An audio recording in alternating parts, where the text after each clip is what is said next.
Hi అండి, welcome to gold mark properties. చాలా మందికి హౌస్ కొనాలనే ఒక డ్రీమ్ ఉంటుంది కదా. అయితే మన గోల్డ్ మార్క్ ప్రాపర్టీస్ మీకోసం ఒక మంచి లొకేషన్లో ఒక ఇండిపెండెంట్ హౌస్ని సేల్కి తీసుకొచ్చింది. పదండి చూద్దాం.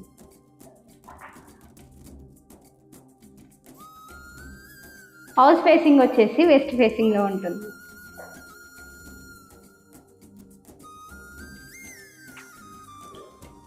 డైమెన్షన్ వచ్చేసి 27/55.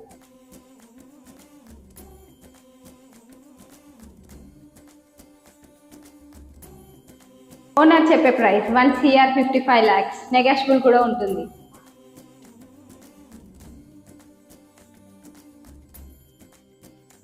ఈ హౌస్ కి ముందు 40 feet రోడ్ కూడా ఉంటుంది.